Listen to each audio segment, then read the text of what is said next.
So maraming salamat, James.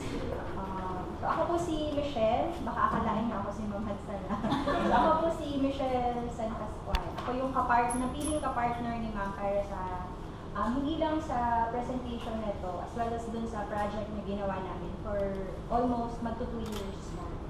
So yung isa-share namin sa inyo, hindi lang siya rich experiences na nakuha namin sa field. So parang nag-focus lang kami sa food plants. Actually, pwede pa kaming mag-share sa rituals, meron ding mga medicinal plants, meron ding yung sa weather, ito yung tinitingnan nila para malaman nila kung may masamang panahon. So napaka-diverse nung nakuha naming data nung nag-field work kami. So ngayong hapon, ang ipofocus lang namin ay food plants. So gutom na ba kayo? Di ba naman no, kakakain lang. Okay, so our topic for today is lesser known indigenous food plants, taxonomy and distribution. This is in partnership or presented to you by the Museum of Natural History. So this is part of our biodiversity seminar series. So, I will lock it here. Lock it there.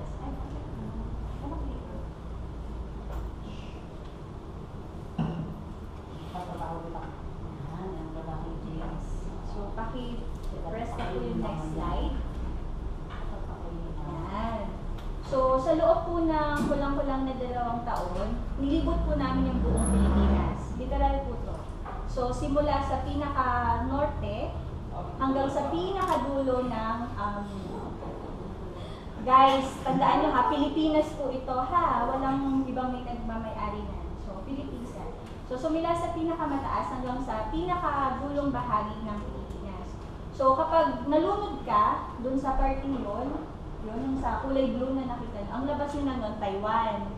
So, pag pumunta naman kayo dito, matulog kayo, naiwan kayo ng barko, ang katabi na nan ay Malaysia. So, pili na lang kayo kung gusto nyo pumunta sa mga bansa nyo walang visa, magpaanod lang kayo dyan. So, yung project sites namin, sa 7 provinces siya in the Philippines. So, yung sa pinakamataas ay Batanes. So, ang Batanes may 3 major islands yan. So, ang napuntahan lang namin 2, yung Sabtang Island at yung Ibatan. So, sa Luzon, 3 yung project sites namin. So, one is Batanes, the next one is Palawan, and then sa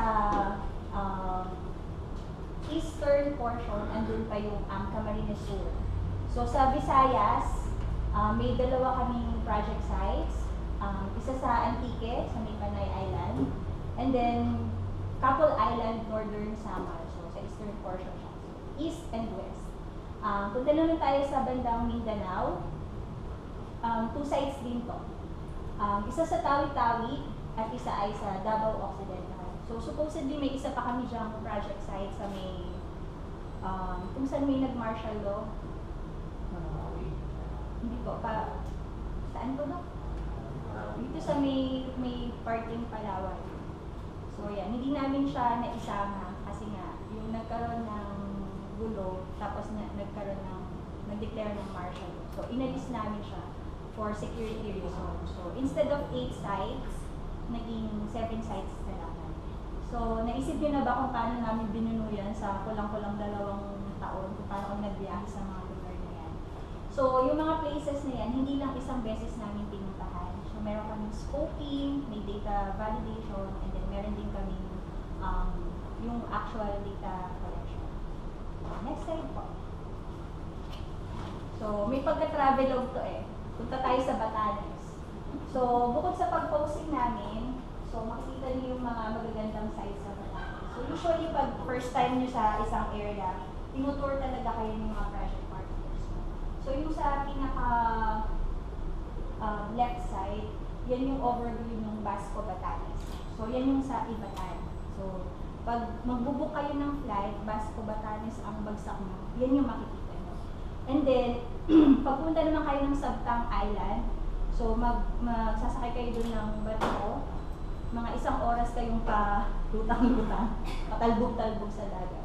So, ayan naman yung mga sites na makikita nyo. So, basically, ang Batanes, kaya namin siya napili na project sites. Yung mga farmers dito, they practice organic farming. And then yung mga fishermen, yung traditional pa rin na method yung ginagawa nila. So, next po. May nakapunta na ba ditong Batanes, bukod kay Kuya Flor? Na taga Batanes, ang napangasawa. So, may nakapunta na ng Batanes? Wala pa. Punta kayo doon, maganda siya. Bali, nagpunta kami doon last 2017 March, sobrang lamig. As in, hindi namin ina-expect na ganun kalamig siya. Kung nakapunta na kayo ng Baguio, siguro mga 2 degrees below pa. Ganun siya kalamig. Tapos nung bumalik naman kami ng May, kung nandito na kayo sa Laguna, ganun katindi yung init. So, napaka-extreme nung weather condition niya. Tapos, according dun sa kapartner namin na provincial agriculturist, so sabi niya, may magandang naidulot sa kanila yung climate change. Kasi noon, talagang parating nagko-courtesy call sa Batanes ang lahat ng bagyong pumapasok sa Pilipinas. So, pansin nila, lately, siguro mga a decade ago, hindi na ganun kadami yung mga bagyong pumupunta sa Batanes. So, umuunti na sila. Pero, ang worst side naman yun, yung bumibisita sa kanila, talagang sila kung sila yung naiiwan sa kanila. So, nasa Luzon pa rin po tayo. So, yung nasa kabilang side, Camarines Sur. So, yung nasa kabilang side, Palawan. Dapat pala kahulaan ko to sa inyo. So, yung nasa kabila, anong lake ko? Sino yung taga Bicol dito? O nakapunta na sa Camarines Sur? So, ano yung lake na yun? Sikat yan. Kasing sikat ni Marian Rivera. Oh, yun. Galing ko yung floor. Lake Buki. So, ano yung makikita natin sa Lake Buki? Oh, sino sumagot nun? Bigyan ng McDo si Kuya Flor. Yun, yung sinarahan. Yung McDo. Tama. Yung sa kabila naman ay Palawan. So, ano yung makikita sa Palawan? Underground river. So, tama yung nasabi ni Kuya Flor lahat. So, yung sa Lake Buki, yung nagpunta naman kami siya, ang problem naman ng community ay fish kill. So, nag-introduce din sila ng ibang klase ng freshwater species na mga isda. So, yung sinarapan, mukhang nauubos na siya sa area, kaya ang ginagawa nung municipal agriculturist naman doon, nagre-reintroduce sila. So, yung fish kill, malaki din yung naging impact niya dun sa Lake Buki. Tapos kasi, pag mababa yung tubig, ang ginagawa naman ng tao, dyan sila nagtatanim. So, kung kita nyo to, part pa rin doon ng Lake Buki. So, ginawa nilang rice fields. So, dito naman sa Palawan, nung pumunta kami dito, ang pinakamalaking trek naman, kung naalala niyo yung San Nicolo doon, yung gusto nilang gawa ng theme park, yung Palawan. So, yun naman yung issue na pinakaharap nila during that time. Next po.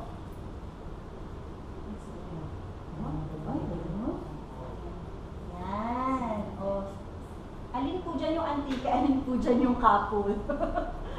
Pag narito pa kayo, yan. So, yung dito sa antique, sa Panay region naman siya. Ano yung rafflesia na makikita niyo sa antique? Although, di namin siya nakita, pero... good research! Bigyan ng omega si Doc. So, rafflesia speciosa. Yung sa couple naman, first time kong nakapunta sa couple, pag sinabi kasing summer, medyo natatakot akong pumunta dyan. Di ba nung time ni Yolanda, madaming na-wash out na dead body. So, ini-imagine ko na yung mga katawan dyan sa dagat ng summer na punta. So, nung pumunta kami, sayang wala akong picture, makakompare mo siya sa Boracay. So, ganun siyang kaganda. Yung sand niya, yung serenity na hinahanap mo is incomparable na siya sa Boracay. So, sabi ni Ma'am, yung Boracay daw ay regarded as Batanes of the North. Oo. So, actually, kinuha yung pangalan sa Acapulco. So, kaya siya naging Capul. Ayan. Sige po. Next slide po. So, sa Mindanao naman po tayo. So pag na-mention ng Mindanao, Zamboanga, Tawi-Tawi, di ba anong naririnig natin when it comes to security? Gulo, di ba? Sino dito taga Mindanao?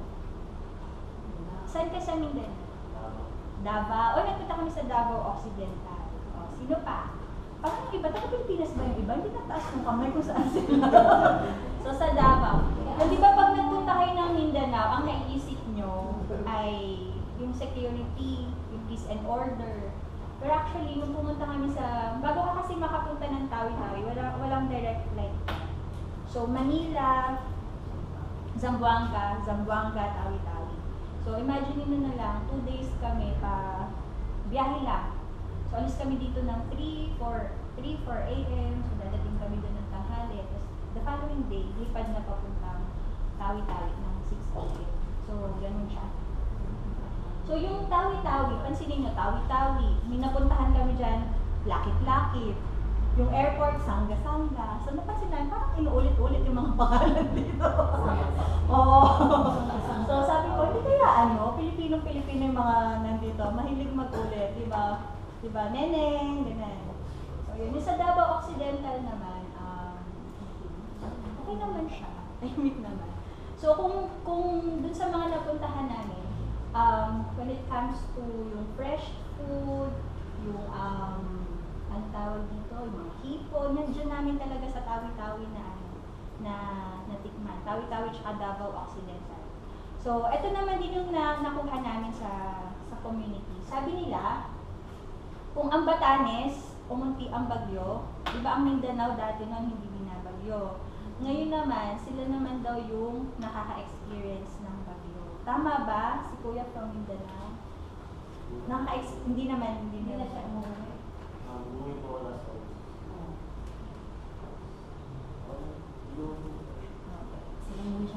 walang bagyo nung umuwi siya. Pero yung mga farmers, saka fishermen, sabi nila, mas nakaka-experience na sila ngayon ng bagyo.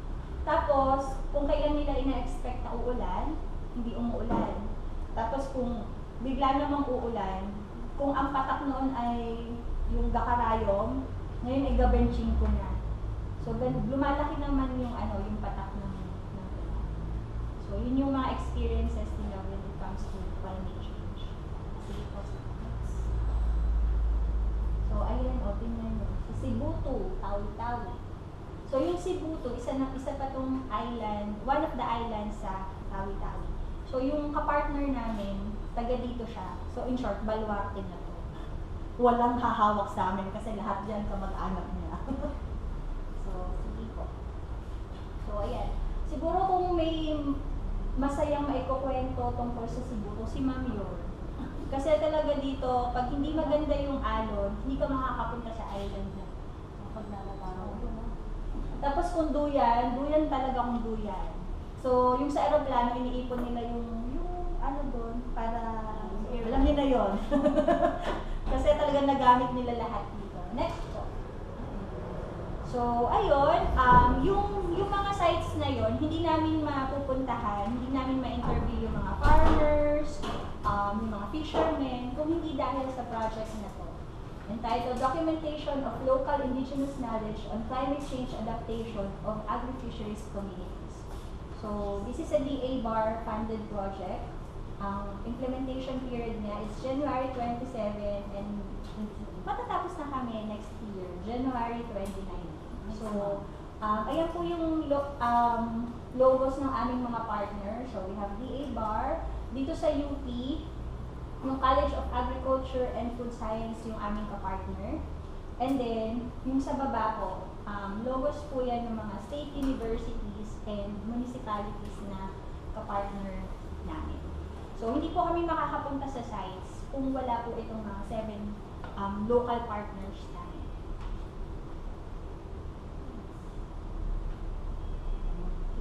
So, bakit po ba kami natap dito sa project namin? So, basically, we were there to lead the taxonomic identification, evaluation, and validation of the agro-biodiversity used by agri-fisheries communities.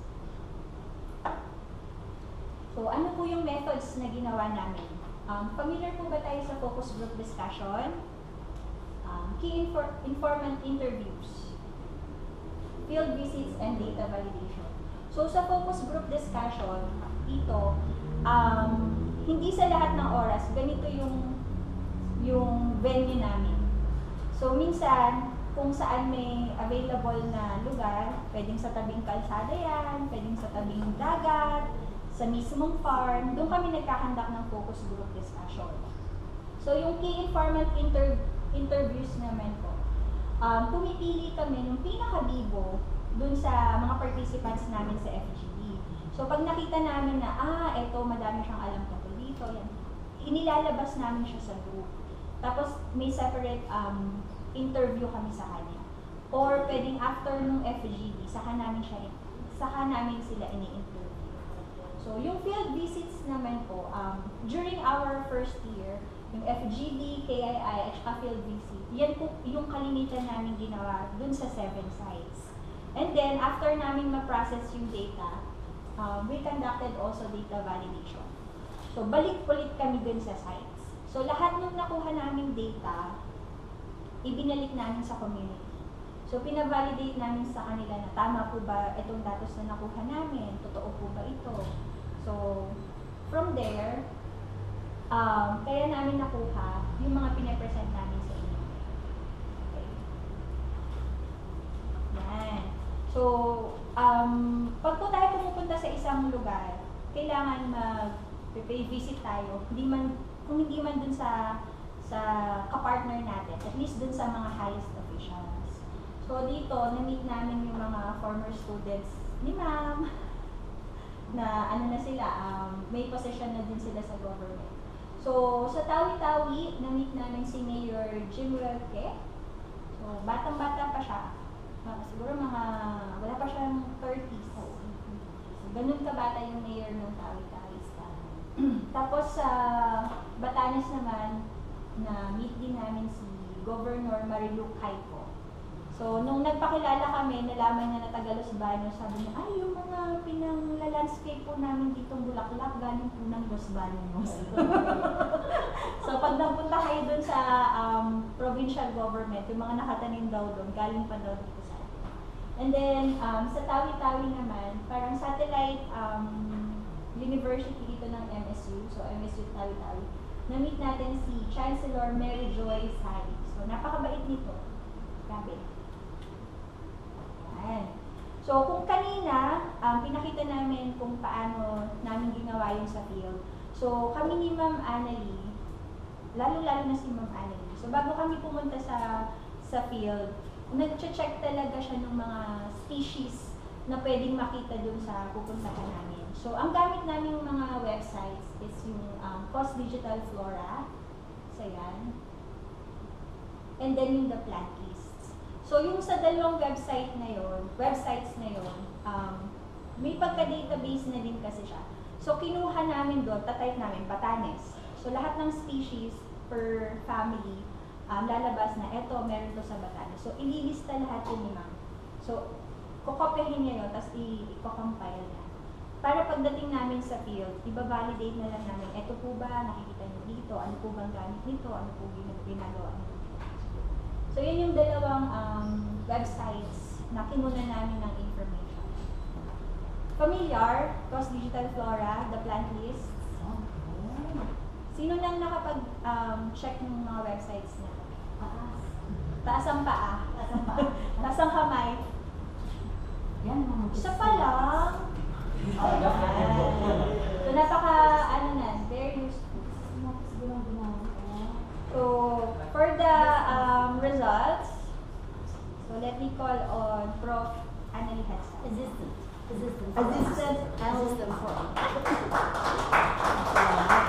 Okay. Thanks, Michelle. That was a nice travel. Nasa capsule kayo. Okay, now let's get to the meat of the seminar, and this is just a preliminary list and the occurrences of, say, indigenous foods in the 7 sites. So, I'm not going to bore you with all of this. You're not into taxonomy, but probably when you see the pictures, you will appreciate. you probably be reactive. Okay, so all in all, there would be around 26 families, and then you have 45. So what I have here would be, you have ferns, 2 families of ferns, and then you have 2 families of genus ferns, and then you have the rest would be the flowering plants, no? So the angiosperms. So you have monopod families, Araceae, Gabi family, not the family of Gabi Concepcion, okay, Gabi, no? And then you have Auricaceae, Auricaceae, coconut family. Then you have Dioscoriaceae, that's actually the ubi family. My favorite color is ubi. And then you have Balantaceae, arrowroot. Next slide. Okay, Amarantaceae, Colitis family. Hindi yung colitis sa mata. Then you have Begoniaceae, Combretaceae. These are hardwood. Except this one. Ano ito? Convolvulaceae is the morning glory family. And this is your Ebinaceae, Jospyros, Mabono family. Then you have Naceae, then you have Euphorbiaceae, next slide. Fabaceae, Legume. Then you have Moraceae. Those are the species. We have Myrtaceae. Now, if you notice 1, 2, 3, the third would be the vernacular names. Ang ito yung mga vernacular names. No? Okay, so for example, when you say Passifloraceae, it's Maria, Rapok, Basilcato. In Palawan, same species, Bandi-Bandi. In Antique, the same species, but it's known as Dulciporocor. You will see the specimen data, the tissue. So this is what we have in taxonomy. That's why we always focus on what is the species name. But of course, you should know the vernacular. And then the last, and those XX would mark the 7 sites. Okay? Next. Okay. Now, I presented this last week in UGAT, 40th Conference of Ugnayan Tao. Okay, and this is actually as mga alternative, consuming alternative food sources as climate change adaptation. So, what I have there would be the common name, then you have the species names, and then there would be the edible parts and the method of preparation or consumption. So I divided this 26 families, 45 species into 3. One is root crops. So you have the root crops here. Next slide. So those are the root crops. Can you identify? Ay, common name. Kamote. Siyempre yung isa, ube. Ano kaya to? Tao. Siyempre. Tapos yung isa ay, ano yun? Yung halaman na yun. Kasama. Kasama. Galing. Bigyan na kasama. Okay, sige na kasama. Next slide. So, yun ang mga root crops. Manihot. Okay. So, Manihot esculenta. These are the vernacular names. In Tagalog, ang tawag ay kamuting kahoy. Okay. Now, balinghoy. Now, in the field, there are may two varieties in it. One is the red petiole. The other one will be the green petiole. The green petiole is a red. Okay, I did not anymore look into the varieties, just the species. Next. For some Colocasia esculenta, there are different varieties, but what we saw in the field would be the one with violet petiole gabi, and the other one would be the green petiole. Pag violet petiole, that would be the form, medyo reddish. Kapag green petiole, ito ang form na. Medyo green. Okay. Next. Ayan. Dioscorea alata. Ubi. Pag Batanes, ubi. Because their dialect will be rich in F and B as well as in CH plus meron pang J. Very this na yung kanilang okay. Ubi, isa ay bukay, ano pa? May chimuchimusen, ganun ang kanilang dialect. And that would be, tugi, ubi, and this is how they plant tugi. So yung planting ng ubi, ng dukay, ng tugi is actually parang cultural, and it's a means by which all the families gather around. Okay, next. Yan. This is actually in Palawan. These are eaten, no?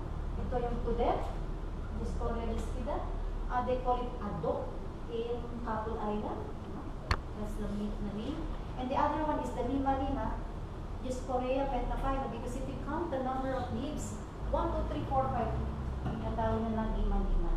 Okay? Uy, nag-take down ng notes. Nabibigay ko sa quiz. Next slide. Yan. Did you see this one? Makita na? Anybody, you can react. So this is actually Palawan, but it's not in Puerto Princesa. That's the common name Palawan, and that is Circospermum mertusite, aroid family. This is it, but it's young. And then this is actually the form. So the leaves and the form are both edible. Yung form daw minsan 1.5 kilograms. Isang form, isang ganun ka lang. Wow, ina. And they eat that during, hindi funny, talagang it's also a part of their culture. So aside from rice, kumakain pa rin sila ng additional source of starch or carbohydrate. Okay, next. Natin yan. This is different from the previous. But it looks like, the same shape of the leaf, pero iba yun kasi when you look at this, ito ay actually yung kanyang margin of the angelic. So that's the guy, and remember how big this one would be. And that is Badyang. Badyang. They call it also Viga in some. It's called Alocasia macrorhizos. Edible din yan. Okay, next slide. Alright, now, in Batanes, you call the local as Ibatans, and they have this mintake. And this mintake is their survival food during periods of, hindi naman drought. Ano ba yung before, ang Batanes? Constantly visited by typhoons. So they have to go to Mount Ilaya, and they will just dig into the ground. They will see the ground would be parang siya ay parang punong-puno na, no? Didig lang nila yan, and then they will get now the fruit. Like a fruit. It's actually the root sugar. Because the upper portion and that's the stem, ito medyo may humukay na, and this is our si Auntie Delilah. Siya yung nakapagturo ng mintake because we have been to Batanes for several times. At ito yung aming last na punta, we have to find the mintake. Remember, Michelle, elusive? Yes. That was a tall order from the boss. Yung boss kami dito. Hanapin ang mintake. Before Sir Julius Barcon, hanapin kung nasaan yung mga isda. Sa amin, hanapin ang mintake. So last, nakita namin ito. And that would be the leaves of mintake. And in the other side, ito ang fruit na mintake. So polygon siya. And very good, we have the specimens. You were able to bring the specimens here. Meron kaming gratuitous permit coming from the Provincial Agricultural Officer. So nakapaglabas kami, I think, nakatatlong specimens tayo. And one of the specimens later on would be endemic to Batanes. Okay. Mamaya ng kwento nito, kasi ito yung kanilang survival food. Ngayon, only a few of the generations like you would consume mintake. Kasi 1970s when NPA, National Food, NFA, National Food Authority, NPA Tuloy, kasi they have their warehouse there, so they know now how to eat rice. So ngayon, pinakain mo sila, sabihin ng mga bata, masakit po ang tiyan namin, pagkakain kami ng mintake. Kaya kakain yung kanilang ube. So yung ube ay pinaprepare lang nila as a for special occasion. Kanya, no? Yung effect ng technology, yung effect ng rice. Okay, next. Okay, now, if you have for Ibatans, you have the mintake, ito isang elusive. For the Inabacnons would be the local people of Capul Island. Ang tawag sa kanila Inabacnon. They have what they call as baay. And that's Pureria Tulkerina. Baay ang tawag. Now, opposite to Batanes, when the last time we were in Pascual Island, so nagpakita si Baay. Nagpakita si Baay, so nagluto sila ng baay for us. It's actually a portion of the stem. That stem would become enlarged, no? So katawag natin stem tuber. Ang mintake ay hindi yung stem. It's after the root, that would be enlarged, so you have the root tuber. So nakatikim kami na yung boiled stem tuber. Ilagyan lang ng konting gata, asin, masarap siya.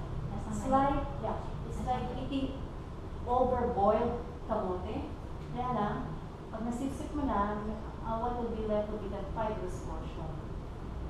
So mga bata doon, nung makita nila elementary, sabi, ay, baay. So, ibig sabihin, pag ng mga bata, ibig sabihin yung practice na natatransmit. Okay. So, that would be 1, 2, 3, it's a legume. Okay, climbing. It's actually a climber. Hindi lang maganda dito. This is the guy. Ito yun. That's actually the exposed portion, stem tuber.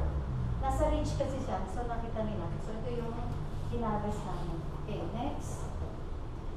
Okay. Ito rin, this actually, that's actually the stem tuber. And you can cut this. Tapos yung gitna, the core, iniinom nila yan. Kaya pag nasa forest ka, o kaya kung nasa forest, sa may advanced bridges, at sila ay walang tubig na baon. Ito, makakita lang sila ng bahay, sinisip-sip nila. Okay. Next natin. Yan. That's the way they cook it. Hinuhugasan. Tapos, hindi na binabalakan. Hugasan na yun. Cha-cha. Pagkatapos, boil. Pag na-boil na, tatanggalin yung outer portion. Tapos, actually, hindi na binatilyo. Binatilyo nila. Tapos sabi ko, parang ayaw kong tiinin kasi binatilyo. Pero, syempre, kakain ka. Malinis naman yung martilyo. So, nung martilyo, nilagyan niya ng konting asin. Tapos yung iba, nilagyan ng gata. Yun, ang kinain na niya. Sarap siya. Puri pa kami. There's no frozen. Next.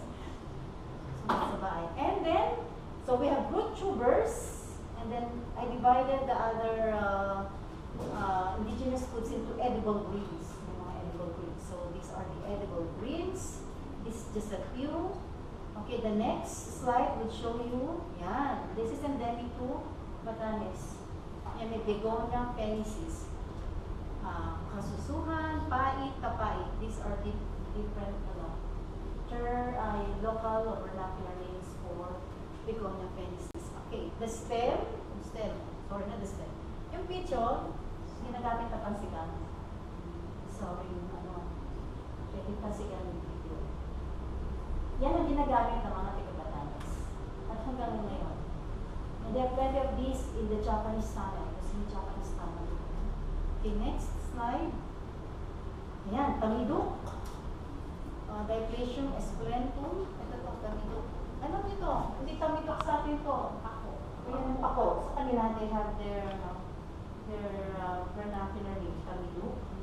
And then, everybody knows Picus Shudopana, Lubi-Lubi, Niyugan. We have the plant. Meron plant yan sa may tabi ng saan yan? Next to HRDO, Human Resource Development Office, because of building. So what is in there will be the actions. And then, ito.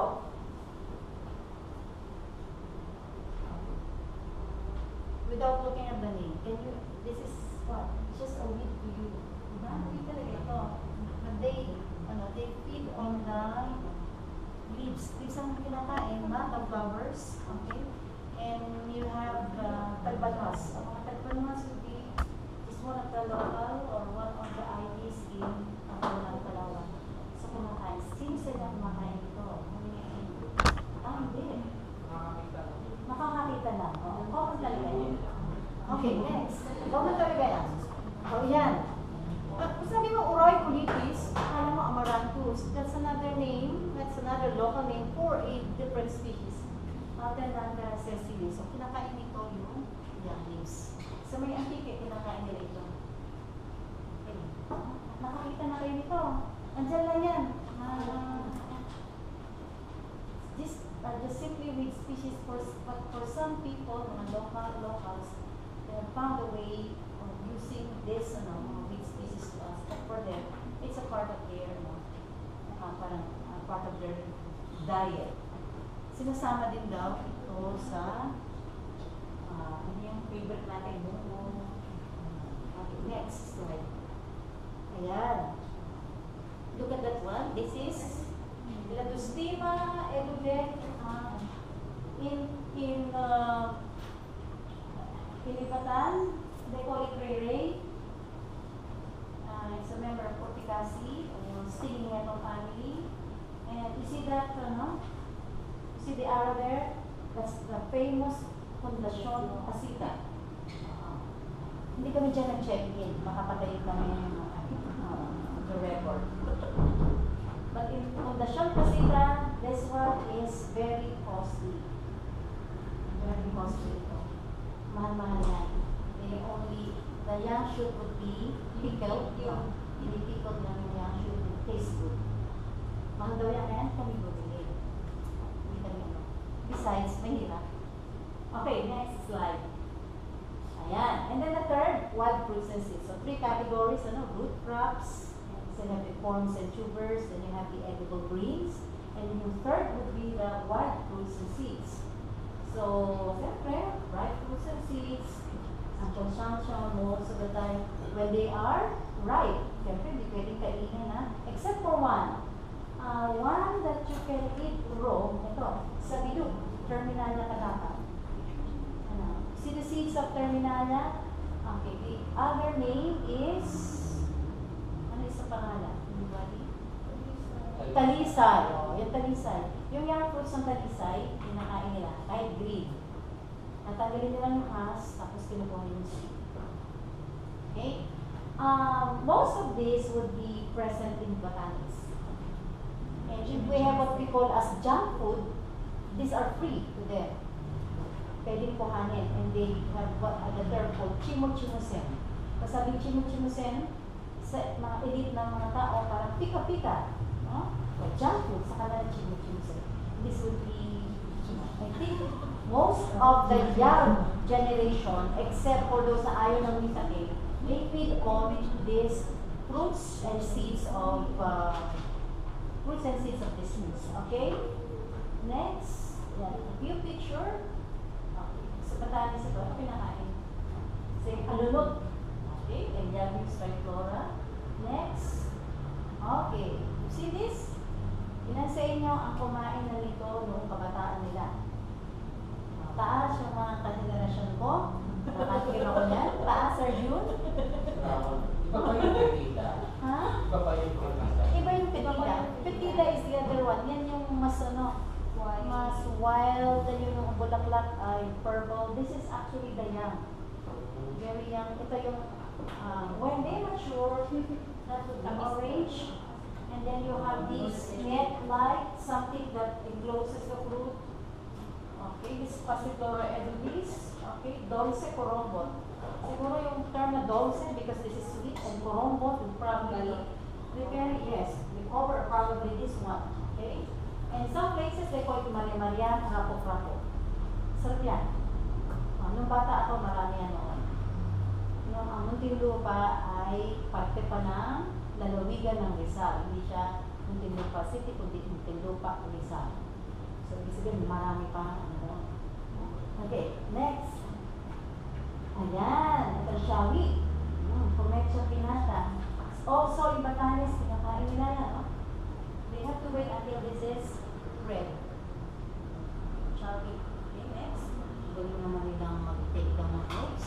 The other one, also in Batanes, yan, Sterculia, oblongata, they call it halita. Okay. Ayan yung mga taga-Batanes. Batanes in itself, when you look at the culture, is very resilient. Yung tao resilient. And in Antique, this is just a weed. Okay, the species Angulata, they call it CCO, Pino, ewan ko kung kumain kayo ito, kung magiging matino kayo. But according to them, yung aming partner, pakuha sila, may ripe fruits kinakain. Matamis. Okay? And last, next. And this is actually in Cebutu. The Cebutu is 3 hours and a half by boat from Bogao. Cebutu is one of the islands of Tawitan. This is Ixora philippinensis. Same genus as our santan. Yung santan natin ay Ixora coccinea. And the fruits are, you have to wait for the fruits to become purple. Yan ang kinakain ng mga. Okay? So, the local name is Talipod. That's actually Cebutu term. Alright, next slide. Now, of those, how many families? Take down the notes. Lalagay ko sa quiz. How many families? 26 families. Of those 26 families, I have chosen one. Dioscoriaceae, UB family. Now, if you look at the distribution of Dioscoriaceae, particularly the genus Dioscorea, ano distribution na? Saan? Tropical and merong temperate areas, pero that would be the tropical portion of those temperate areas.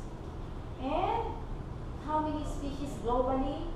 Around 600 species of Dioscorea. Okay, next.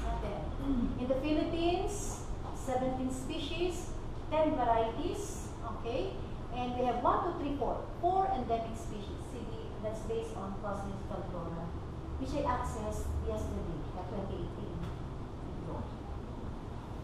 Alright, now, of those listed, no, Dioscorea palawana, Palawan ube, which we did not encounter in our study, is listed as vulnerable. Okay, meron tayong DAO, DNR, administrative order.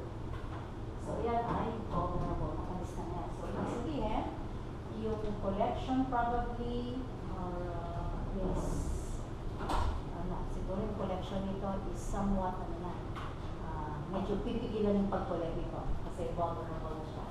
Okay, hindi pa naman ito. And the other one that I would like to focus is Mintake. The Ibatans, no, you have the Mintake. So this is Korea community. Ang Mintake, nakita nyo, it's in Batanes, and Mintake is also reported in Taiwan. So, I think Mintake is not native to the Philippines, but you will see later on in the succeeding slides that I have already, I got this from a website, no? That we have several species of Mintake. Some of the specimens were seen as deposited in the other herbarium. Okay, makita natin mamaya. Okay, next slide. So, yan. So, ganun yan, no? So, you have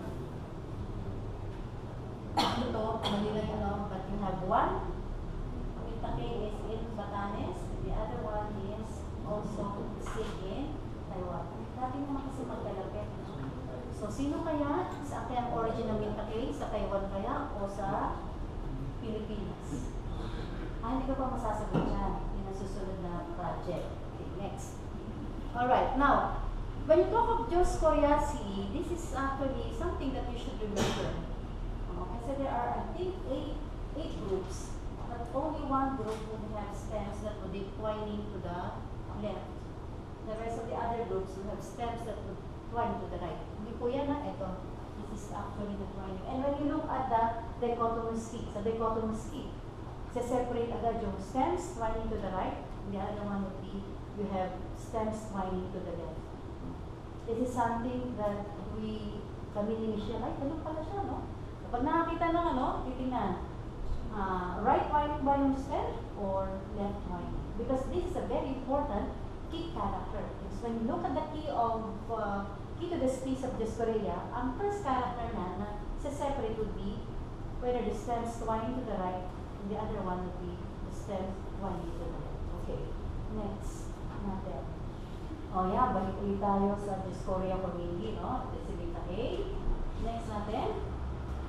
Kita niyo, no?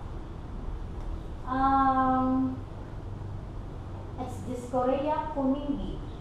And then you have 3 varieties. This is actually actually from Flora Malaysiana. The three varieties would be Inequifolia, variety Comingi, four varieties I should say, variety Polyphylla, variety Ramosi. Okay, now, Inequifolia and Polyphylla, listed in the plant list, it's actually just a synonym. Ito siya. So this would be just a synonym. The updated name is Dioscorea Comingi. So meaning to say, if we apply this one, there will be only two varieties left.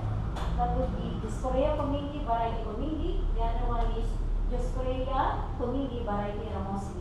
Okay.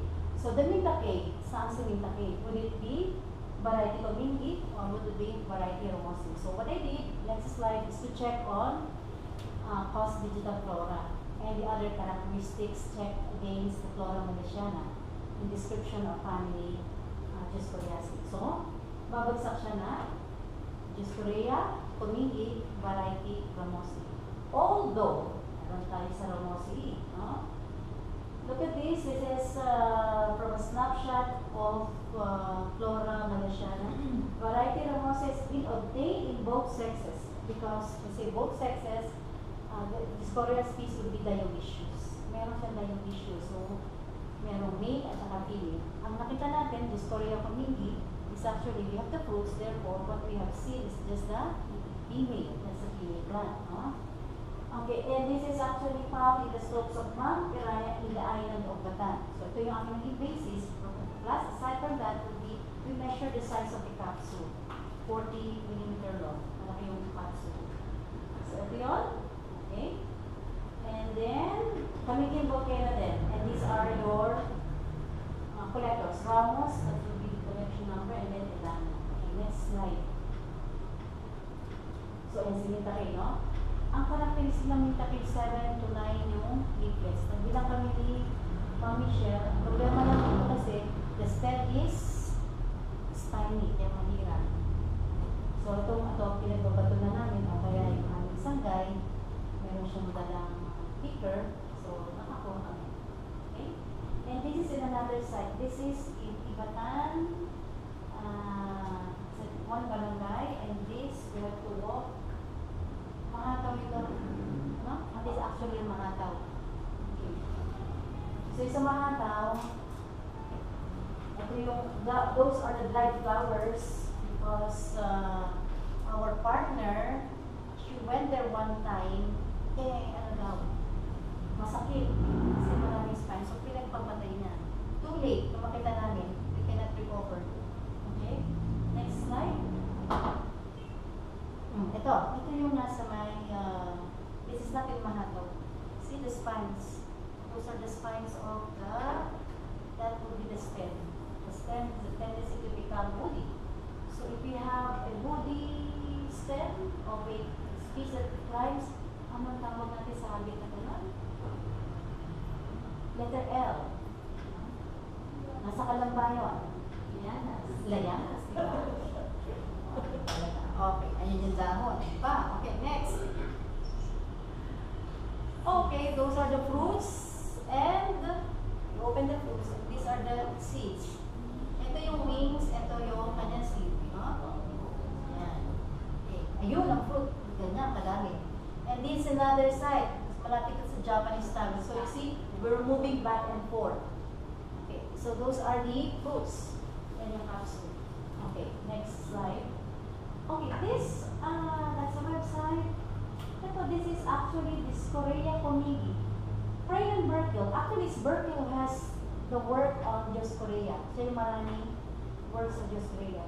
And that would be, this is the seed type of Dioscorea Comingi, Bar Ramosi. So ito yung aking dinideclare na Mintake. And this is deposited where? Nasaan ito?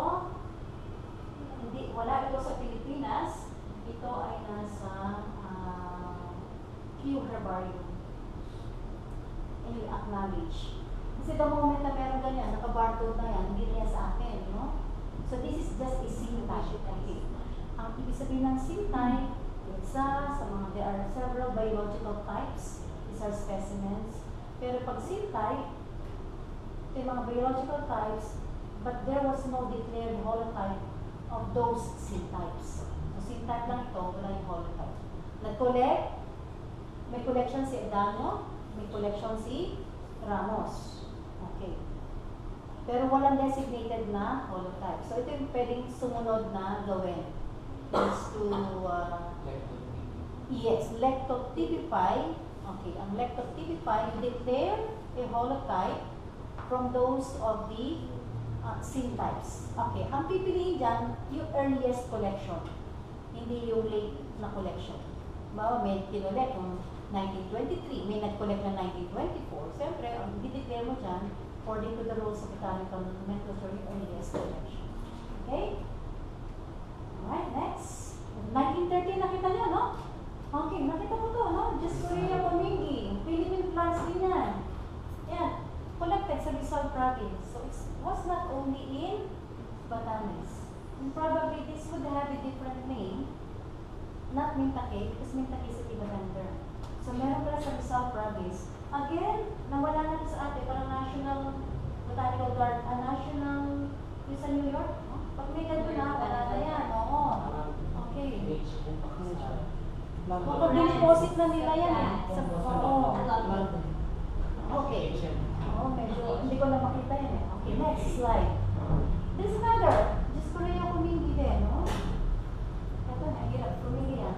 Andun, nakadeposit sa British Museum Herbarium, collected in Bohol. Ang ating collector ay si Ramos, so probably siya yung Ramos din before, no?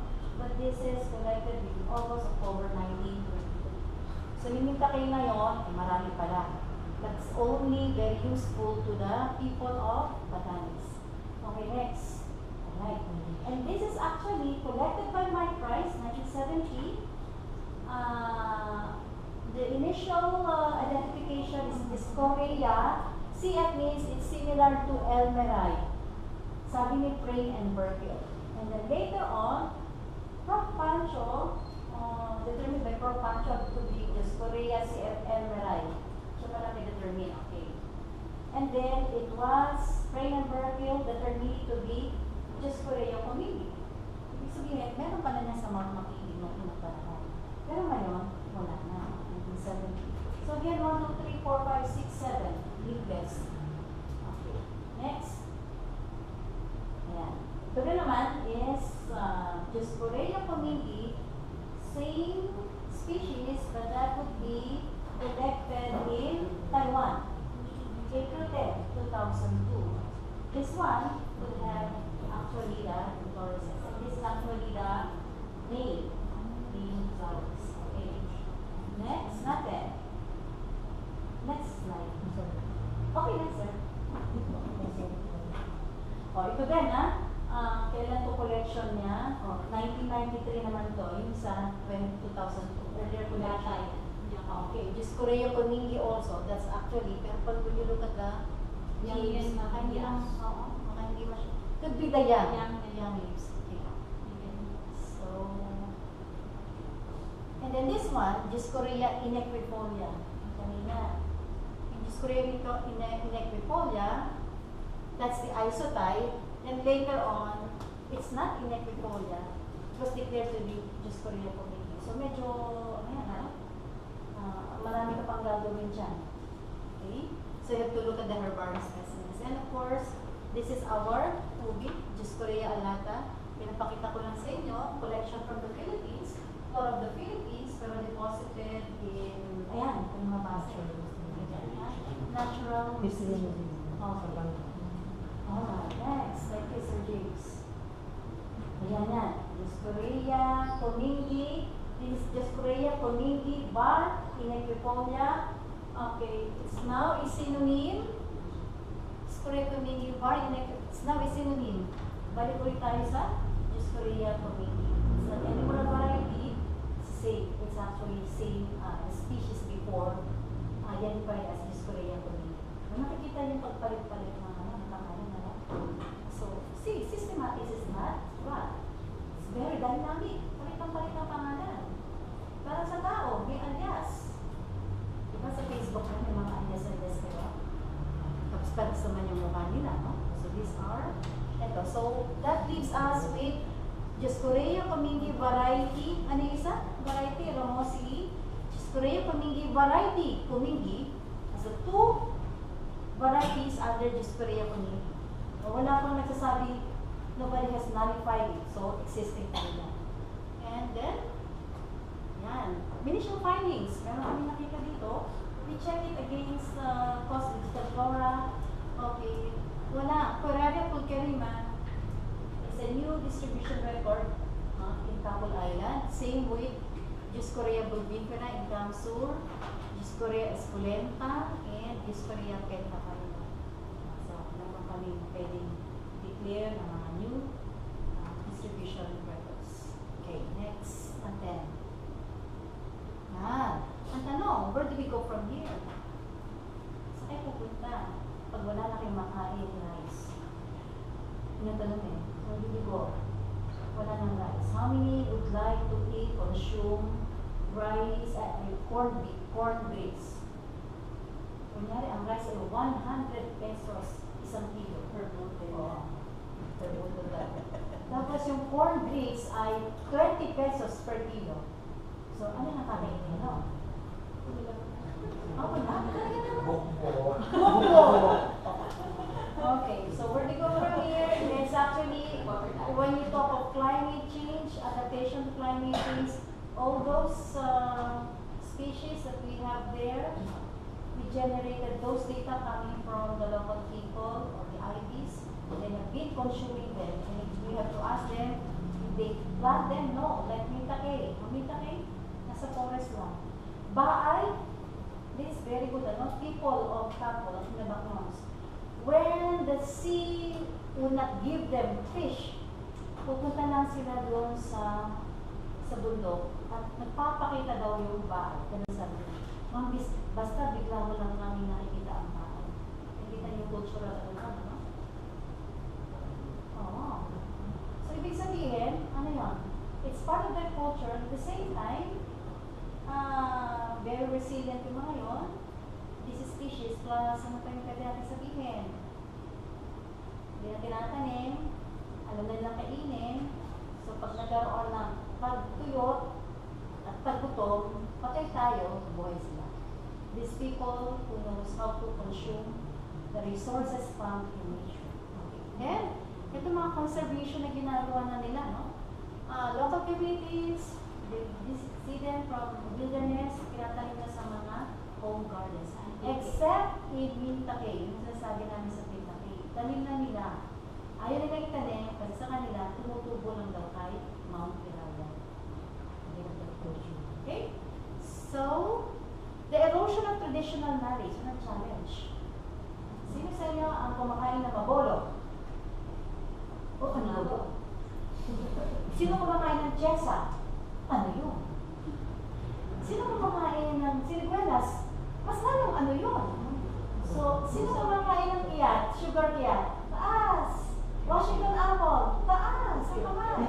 Kiyat-kiyat! Sosyal! Sosyal mga bata, okay? That's the problem, the erosion of traditional knowledge. So I hope that with this presentation, open up your eyes. Next time you have to spend your mid-year, punta kayo sa isang lugar. Punta kayo sa Batanes, tignan niyo yung Jawi, sa Bidug, parang gano'n.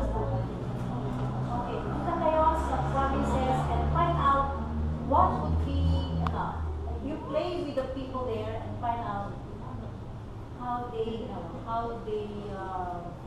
spend their time, lalo na in places where you don't have fast food. Ano kinakain? Okay? Last but not the least, okay, we say thank you. Okay, maraming salamat, daghang salamat. As far as Batanes, mula Batanes hanggang Colon, this time Tawi-Tawi, just Mamanes, and magsukol in Tawi-Tawi, Cebu, magsukol. And thank you.